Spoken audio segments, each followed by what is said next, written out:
partenaire de longue date. D'abord parce que j'apprécie beaucoup Acteurs de l'économie, qui est une presse de haut niveau et indépendante. Et ensuite parce que l'esprit d'entreprise, évidemment en tant que chef d'entreprise, en tant que par ailleurs militant patronal, ça me parle d'entrée de jeu. Il faut de l'audace raisonnée, c'est-à-dire savoir où on veut aller, savoir si on adresse un marché, mais mettre également toutes ses tripes dans cette affaire, se lever tous les matins de bonne humeur, même quand on a des contrariétés. Enfin voilà, c'est un vrai sport.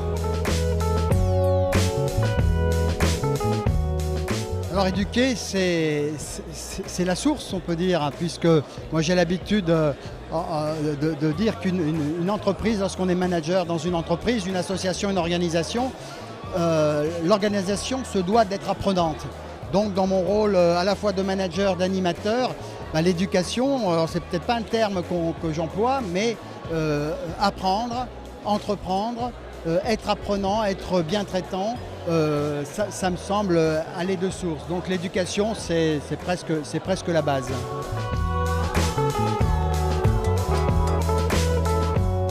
Je crois que c'est la liberté, l'envie de prendre en main son destin souvent.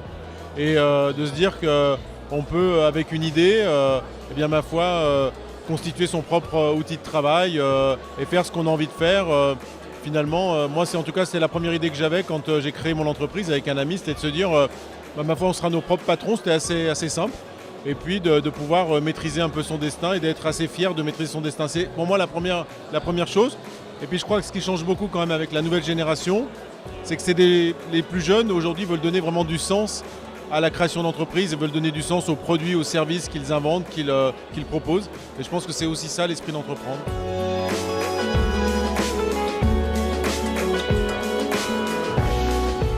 Et ce qui est important pour nous, c'est de ne pas catégoriser les gens, de ne pas les évaluer intellectuellement, socialement, culturellement, mais simplement de leur donner les dernières avancées de la connaissance de l'humanité, mais aussi toujours en disant nos doutes et nos erreurs, nos barres d'erreur sur ces nouveaux savoirs qu'on appelle donc cette connaissance émergente.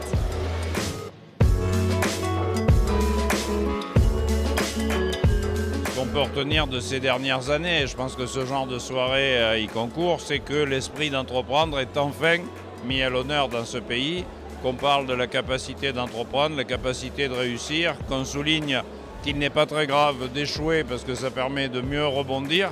Et c'est un petit peu les valeurs de l'entreprise au service de tous, une fois de plus, et pas la caricature qu'on en fait dans un certain nombre de cercles depuis trop longtemps.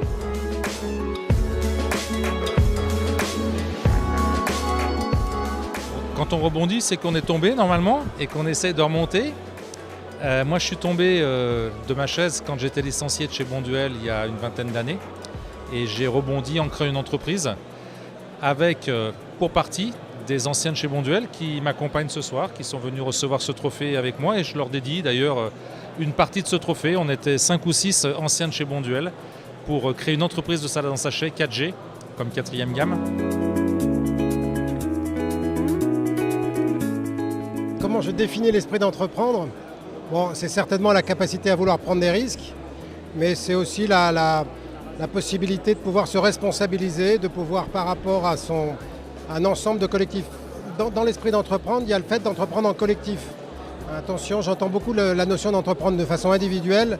L'entrepreneuriat, c'est d'abord justement créer des entreprises et travailler en collectif. Et la volonté de travailler en entreprise, c'est assumer des responsabilités en collectif. J'étais un peu surpris parce que c'est un monde que je ne connaissais pas trop. Mais par contre, j'étais vraiment très surpris parce que je pense avoir vraiment rencontré des belles personnes, quoi. Notamment dans tous les nominés. C'est assez touchant de voir les gens s'exprimer, voir que derrière les projets, il y a vraiment des gens, quoi. Ça m'a beaucoup touché. J'ai créé ma société Labskin Création en 2014. Et le but, c'était de faire de la biofabrication de peau pour tester des molécules. Et j'ai rencontré une plateforme qui s'appelle 3D Fab à l'université qui faisait de l'impression 3D. Et en fait, on s'est mis à travailler ensemble. Au lieu d'imprimer du plastique, on a décidé d'imprimer des tissus. Et du coup, on a décidé d'imprimer de la peau ensemble. Et du coup, on a breveté ce modèle-là.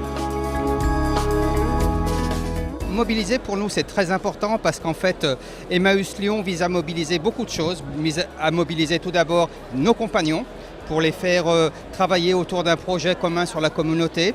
Ça vise à mobiliser également des bénévoles des entreprises qui, le temps d'une journée, deviennent des bénévoles d'un jour et qui, par la suite, vont devenir nos ambassadeurs. Donc, ça veut dire beaucoup de choses.